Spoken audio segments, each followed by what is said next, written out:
LGBT people have lived through much less tolerant times. Many care homes report that they have no LGBTQI plus residents when it's becoming apparent that many older people are hiding their sexual or gender identity for fear of discrimination. I fear if I go into care, I don't want to return to the closet. I've been out of the closet since my early 20s, so it's something that bothers me. I never accepted that I was gay probably till I was maybe about 22, 23. And I came from a household with parents who were quite religious. In those days, being gay at all was something that wasn't spoken about. The word didn't exist. You knew you were different, but it was something that was completely taboo. It was illegal. And it was quite a crisis for me. My family are from the showman community, so in terms of being out and being amongst my family, I totally kept that side really separate. When I did even come out, my family were right against me, so my son's he's not too bad. He's about the only one that's accepted it. I was 54 when I came out because I was still struggling with it. The idea of being gay in a straight society. It's happening now, it's happening as we talk. People going back into the closet. I think the people who are going into care now were born 10, 15 years, 20 years before me. They're experiencing the issue of going back into the closet. Because there was quite a stigma in certainly Scotland until quite recently. I mean, even though gay sex was legalised in 1967 in England and Wales, it certainly didn't happen in Scotland until another 13 years had gone by, and even the full decriminalisation didn't even occur until about 2003. I think it played into the general scenario at the periods when I was growing up, but more impact came from the advent of AIDS, and that, I think, possibly reinforced attitudes for a lot of people about negativity towards people who are gay. On the 1st of December of this year was the 30th anniversary of the very first World AIDS Day. Well, the thing was, the community actually felt that they had fought the good fight, and in 1980 there was a decriminalisation of homosexuals in Scotland. So, and just as the party was starting to get going, you might say, suddenly there was word from America, there was this new deadly virus. We've moved a long way and many new drugs are in place, but it's only in recent years we've actually had any true recognition and consideration for people 50 years and over, LGBT or out with, who actually have issues around HIV/AIDS and needs care, because the fact that people were living over 50 was not an issue, because they weren't. The government's recent survey of 108,000 LGBT people found that many had difficulties accessing healthcare services. Some had experienced inappropriate questioning from healthcare staff, and that many felt their specific needs are not taken into account in their care. I think when people are saying that they're like, oh, I've never worked with an LGBT person, there's no LGBT people that use our services, they probably haven't asked, they've assumed that people are straight. I don't think that LGBT people are trying to hide from services, but they might get the feeling from the assumptions that you're making that it's safer to not come out. Older LGBT people are more likely to live alone, to be single as they age, to have no children, and to have little contact with their biological family. And in Scotland today, older people are significantly more likely to hold discriminatory attitudes. It's something that bothers me. Having to explain myself every day, every week, and that's not just to care staff, it's to other individuals within a care home. Having to hide artefacts around the house just to please the sensibilities of people coming to your home. Having to re-explain my life, my lifestyle to carers who either have no conception of what a gay lifestyle is, or what being gay is, or what the issues around coming out are, because coming out is not just something you do once, you do it many times in your life. And I don't relish doing that on a regular daily basis, to changes of staff coming in and out of the house, or indeed changes of shifts of staff in care homes. So in that respect, that's a return to the closet. It's hiding your personality, hiding who you are. I suppose about now that the LGBT community is growing older with the rest of the population, what are the changing sort of issues in terms of our health, but also knowing the history of what it's been like for so many LGBT people who are now at the age of maybe requiring care services. I think it's also about recognising their experiences and how that might affect them today.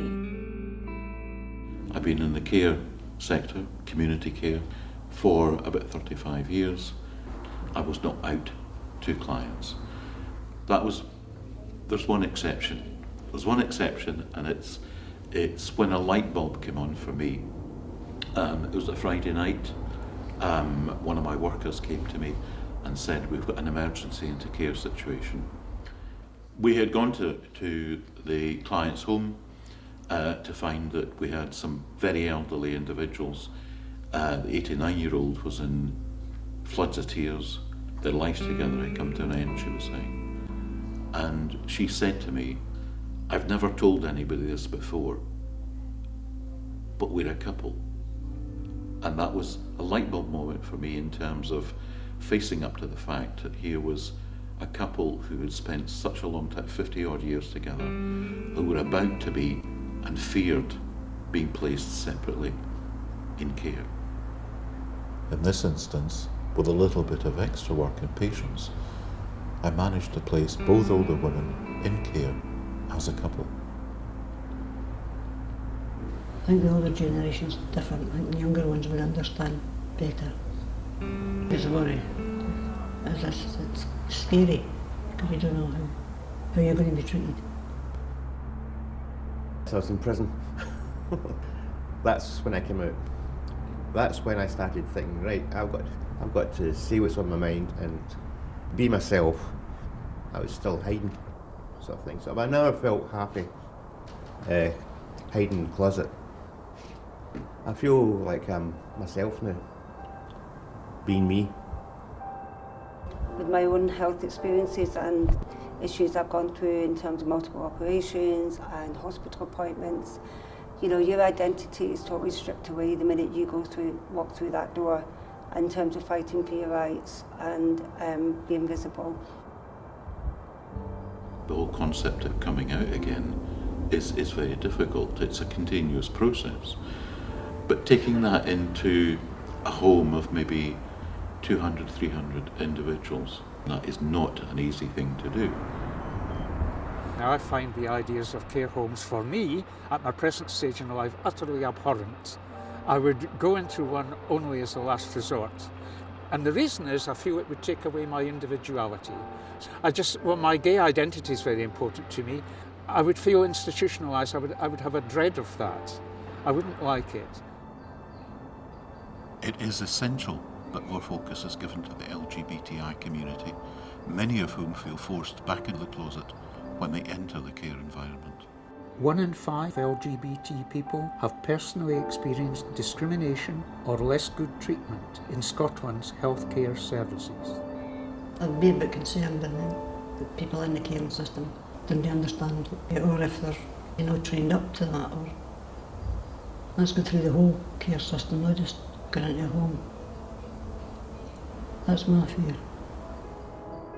Often dementia affects our identity. Would care providers have any understanding of who I am? I fear my identity as a queer person with complex health needs will not be respected. Many religions have less tolerant views of LGBT issues. Would carers' personal views come before those of the individuals? Will our gender identity be respected? Will they use our chosen pronouns? Will we be asked inappropriate questions about our bodies? Will we be ridiculed if our bodies don't match the binary body? So there was an example of a care home in Brighton actually where they thought they weren't working with any, or maybe it was a small number of LGBT people, And then they started wearing rainbow lanyards, the staff, to their work. And after that, I think it was about 20 LGBT people had come out, because they weren't hiding. They just didn't know if the staff were people who it was safe to share that part of their identity with. So I think really small things that signal that you are an inclusive person, an accepting person, means that people will be more likely to tell them about yourself. I still would feel that I would not want to go into care, but if I had to, I would want it to be warm and welcoming. I would want it to be open to and respectful of my sexuality, so that I wouldn't have to hide anything. I'm the kind of person who wouldn't hide anything anyway, but that could cause problems if this wasn't a two-way process. I want to continue being myself. I want to get old really disgracefully. I certainly don't want to lose my identity. I'll always be myself. I refuse to go back into the closet just because they don't approve.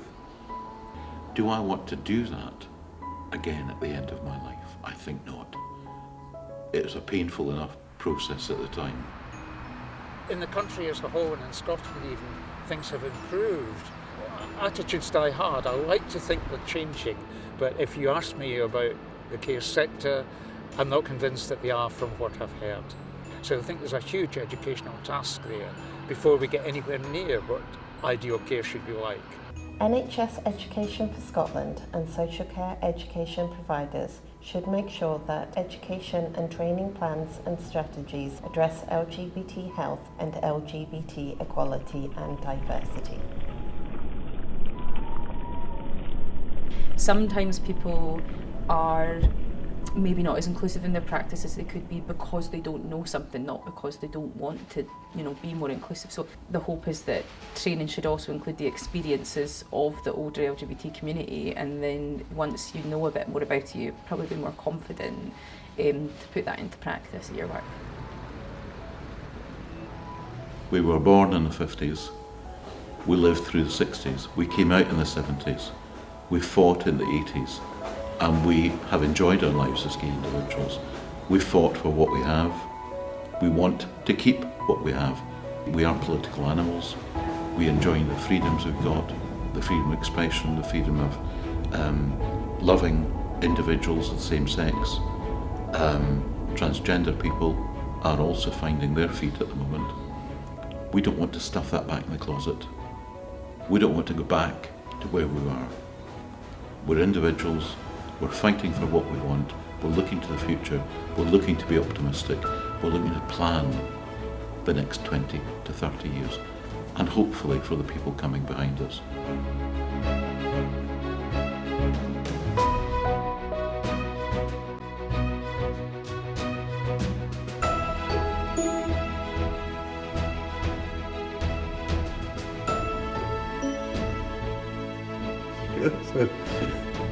I'm a rebel.